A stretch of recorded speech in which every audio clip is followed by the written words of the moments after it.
Hi, welcome back to Leader Feeder. I'm Suzanne, the marketing coordinator for Unique Training and Development. And Leader Feeder is all about helping leaders in manufacturing companies learn, grow, gain skills, and have better performing teams. So I get to sit down with Kirk, our general manager. Hi, Hello. Kirk. Hi, Suze. How you doing? Good. Good.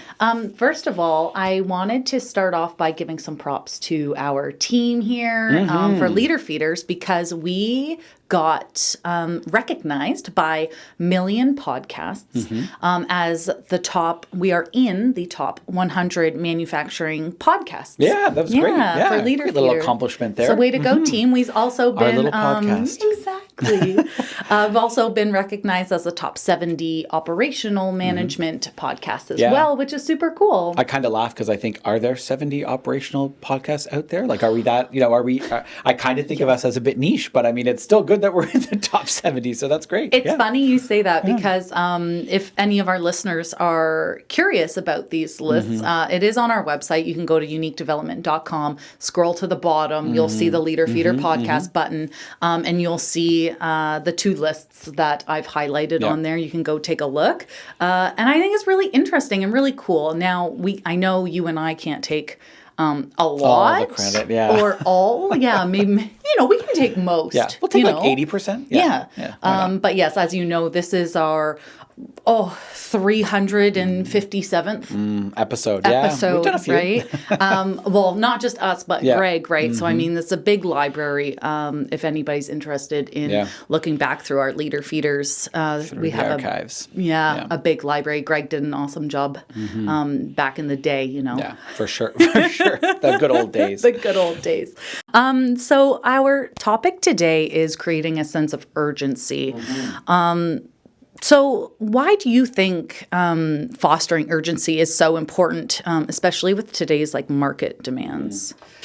So I think urgency is important for a couple reasons. I think one is that it helps us remain efficient, right? It helps us remain efficient. It helps with our problem solving effectiveness, because if you have a problem and there's no sense of urgency behind solving the problem, then you're missing out on lost revenue. You're missing out on keeping the team moving. You're missing out on a number of things. So I think there's a sense of when you have a sense of urgency on the team, problems get resolved quicker. Your efficiency, you focus on making sure that you are an efficient operation, that you're an efficient team. And so that's why I think it's important, and the other part, of course, is just meeting customer demands, right? I think we all have sort of an idea of what the standard timeline would look like for every process we do, right? I mean, we have clients who come to us and say, we'd like to get some leadership training. And we go, cool, when would you like that to start? And they're like, 3 weeks from now. And we're like, oh, okay, that's soon, right? Because we know we have to work on our workbook and our slides and making sure the activities make sense and making sure that, even more importantly, that the training that you are looking for, first of all, we can deliver it and that it aligns with the organizational objectives. So when you say, 3 weeks, that's not always a lot of time depending on the project. And so that urgency, that sense of urgency on the team is what can allow us to meet some of those customer demands when, our dream time frame might be 6 weeks or 8 weeks or whatever, we're able to do something in a shorter time frame. So when it's a competitive market like that, which in a lot of industries, especially in manufacturing, it is a competitive market. When that's the case, your ability to meet customer demands with a shorter timeline and doing so efficiently is a competitive edge. And so that's why urgency is important. Okay, so understand, but in this day and age of where burnout is such a big prominent thing, isn't creating a sense of urgency maybe the wrong thing to do? Doesn't it lead to more exhausted teams and employees if we're trying to constantly get people to do things faster? Yeah, I get what you're saying. I think there's a slight difference between urgency and, urgency in the sense of we just always have to be working like madmen and just as fast as we possibly can, no matter what. There's a difference, I think, between that and between a sense of urgency that's sort of creating a forward momentum that keeps us chugging along, that keeps us accomplishing and achieving together. So I think of urgency not so much as pushing the team to burnout. I think of urgency as making sure that we still get work done well, that we get work done right, that we treat our people right on our teams, but making sure that, let me put it this way. You often hear in the working world, the amount of time it takes to do something is the amount of time you're given to do it. Meaning that if I ask you to work on something and I give you 3 weeks to meet the deadline, you say, yeah, I could do that. But also likely if I had said, do you think you could do that in a week? You might have also said, yeah, I'll get it done. So we tend to let the time it takes to do something stretch out to the time we're given. And so I think that's where urgency comes in, going, can we push some timelines up a bit within what's reasonable in order to still get the work done, keep customer demand, or rather meet customer demand. So I think you're right. It can lead to burnout if it's sort of abused, if it's always urgency, always panic, always, stress. But I think urgency can be more about how do we create a forward momentum so that the team feels like we are accomplishing, that we have achievements, that we meet deadlines, and that we challenge ourselves as well. That's the other part about urgency, right? Is that it creates, it allows us rather to sort of challenge ourselves. Let's meet this deadline. Let's see if we can do it. And that can create a really good sense of morale, both sort of individually, but also as a team. Because a team that isn't challenged or pushed at all tends to kind of atrophy or start to suffer from inertia, that lack of movement. We're just kind of plodding along. Maybe we're getting some stuff done. Maybe we're ticking some boxes, but it doesn't really feel like we're doing much. Or we haven't improved in a long time. We haven't seen any new gains or new goals met in a long time. So urgency, that sense of urgency is what allows us to keep pushing the team forward and create a sense of achievement, sense of accomplishment. Another comment I might have on that is that I would say the pace of change in manufacturing, in industry, is probably faster than it's ever been. Whether you're speaking specifically to just the ability to create things quickly, to manufacture things quickly, or the ability to, the requirement rather, to meet customer demands quickly.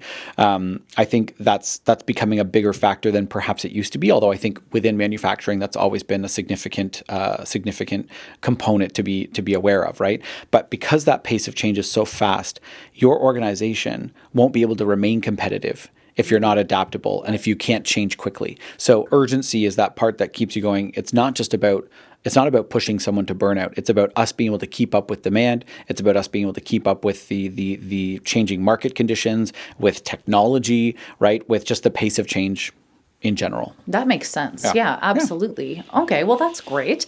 So say for our listeners wanting to, like you said, keep up with demand and these things. What is a strategy that a frontline leader could implement to create more of a sense of urgency for their team? So the first one, and hopefully through these couple of tips that we're going to share, you'll see that creating urgency in this way doesn't lead to burnout, and it's not about burnout. It's about urgency, that forward momentum, right? And achieving and accomplishing as a team. So first one, explain why.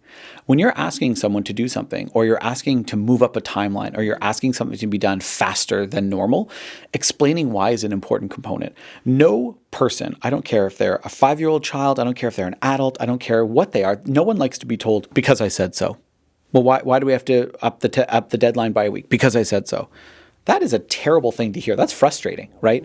And so I think when things are explained to us with logical reasons, or the reasons that can be provided to us at that time, hey, the deadline, the client is asking for this material even sooner than we expected, and so we're looking to move the timeline up. What timeline do you think you can meet? Can you meet next Friday, right? I think that explaining why helps the people that are being asked to do this job more quickly than they had previously thought. It helps them feel in on it, and it shows respect. So my first thing is simply explaining why. Take the time to, when you make a request or when you ask your team to do something, just simply explain the why behind the request. That's my first piece. Yeah. That's great stuff. So we're explaining why, and then how do you get the team to accomplish this in more time? So you have the why, people are like, okay, but then like how do you gauge as the leader if it's even possible to that end, and whether the expectations for increasing, the output, the time frame are reasonable. That's a word I'm looking for. You are expecting a time frame that's acceptable. So I think there's a couple of components here. I think the first one is look to your high performers on your team, right? Look to those ones, your fastest or your best workers, your high performers, and see what they're capable of doing. Because if they're capable of doing something at twice the speed of your low performers, then clearly there's a gap there. And what can we do to narrow that gap? What can we do to bring these lower performers closer to where those higher performers are? Okay. Because at least if there's people doing it, it's possible, right? Versus going, well, is this even a realistic expectation? Well, if Sandra can meet that target, I have to believe that everybody with some coaching, right? And some development could probably reach that level as well, or at least can go higher than where they currently are, right? So I think that's the first part. Look to your fastest, your best, your highest performing workers. The second thing is, I think you want to create a feedback loop, because I'm only going to know if I'm pushing you too hard if I ask you and if you can tell me. If you feel comfortable enough Yeah, to if you say, feel comfortable enough. Yeah, hey, I'm really trying faster. I'm really trying to meet that deadline. I'm really trying to get the work done, but you're really pushing us. This is really hard. And so when you start by explaining why, when you give the request, hey, we need to move that deadline up by a week. I know that seems like a lot. Do you think you can manage it? Do you think we can do it? Yeah, I think we can do it. Okay, great. I wouldn't just leave it then till the end of that next week and go, okay, do we meet the deadline? Is it, it's 7 minutes away. Here we go. Or it's an hour away. We got to ship that product out. Instead, 2 or 3 days in, I'd say, hey, I know we moved up the timeline. How are things looking so far? How is everyone feeling? What's the general consensus? Are we going to meet this timeline? So that, first of all, you're able to mitigate any delays that you hopefully were going to avoid. If you have to deal with any of those, you can mitigate them. Right. But I think also that way you're gauging with the team what their feeling is. If they're sitting there being like, "You got to be kidding me," I know we said we could do this, but this is almost impossible. You know that, and you know that not just for this project, but you know it for next time, kind of what they're capable of. Yeah. And you also might know, well, what is it that's not allowing them to meet that target? Is it just completely unrealistic? Right. Are there barriers or obstacles that I, as the leader, can help remove to make their job easier or to help them meet that deadline? If I don't touch base, if I don't ask for feedback, and I don't create that open communication loop, I'm not going to find out. All I'm going to know is they either met the deadline or they didn't meet the deadline, but I'm not going to know how they felt reaching it. I'm not going to know if this was a one-off where I basically pushed them to burnout and now we're not going to do it again, or whether they actually go, God, that felt really good to work a bit harder and to really meet that short deadline. God, it felt nice to do that. That open communication loop is going to be what allows you to know, all of the details that you'd want to know about, hey, I pushed them a little bit harder this time. I asked them for a tighter deadline, and basically, how did that go? Right. So I would say that's great. Yeah. So feeding off of that like feedback loop, say, like you said in your scenario, this person is overwhelmed. They can't do it as that fast a time. What kind of technique would you suggest to a leader who gets feedback from their team and they say, no, we just can't do it? What's a technique that a leader can do to make sure that the team is able to, do the steps the same as maybe the fastest person on the team? Two things. One, I'd say break it into smaller steps, right? So find out what parts are causing the biggest issue or the biggest delay or the biggest slowdown, and work towards closing the gap on those. And that's the other thing. Focus on the gains, not the gaps. What that means, it's a phrase that we use a lot in our training. I know you've heard it a lot, but focus on the gains, not the gaps means instead of going, Sandra's here and Jim is here, let's just focus on how far behind he is. Instead, let's go, well, okay, yeah, Jim's here, but he used to be here, right? And before that, he was here. So instead of being kind of upset, annoyed, angry, grumpy that he's not where Sandra is, and that's where we're trying to get him, instead focus on how far he's come before, celebrate that success, and then say, how do we continue to move you up a little bit at a time? So the two pieces, again, don't just focus on where he needs to go, focus on where he's already come from, because that can also motivate him. He might feel a little bit like disparaged, right? Oh my gosh, no matter how hard I work, like they just focus on what I'm missing, what I'm not doing. A lot of us remember or know of either our parents did it to us, or maybe you had a friend's parents who did it, where you come home with, an 85 on the test and it's the best mark you've ever gotten and you're so proud of yourself, and only to have a parent say, where's the other 15%? It's like, that's not generally motivating, because it makes you go, God, even when I work hard, it's still not enough. Instead of going, instead saying 85%, and that's fantastic. That's awesome. What did you do well? What did you do that made you do so well this time? What did you do differently this time to help you do that? Because amplifying those skills or behaviors are going to help you do even better next time. And the same thing applies in leadership. So going to our staff and saying, hey, when we did the best we ever did, what allowed us to do that? So what can we continue to amplify from a positive perspective, rather than, come on, we got to meet this deadline. Come on, you got to work harder.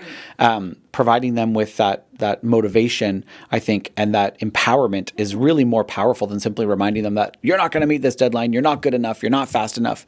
So I would say focus on the gains, focus on where we've come from, rather than being negative about the gaps. And that will help motivate us to push us to meet that standard we want to meet, and break it into smaller steps. So, okay, what's going to help us get to here? Okay, and then what'll get us to here? And then what'll get us to here? And what do you know? Now we're closer to where Sandra is. And that's where we wanted to be, where that higher top performer is. Awesome. Great. Thanks, Kirk. That's You're awesome. welcome. Listeners got 3 great strategies, I think, to help get their teams. What do you call it? The momentum. For building momentum, building forward momentum. Yeah, right. absolutely. So thank you so much. And thank you to our listeners for joining us today on Leader Feeder. I hope you have a wonderful day and happy leading.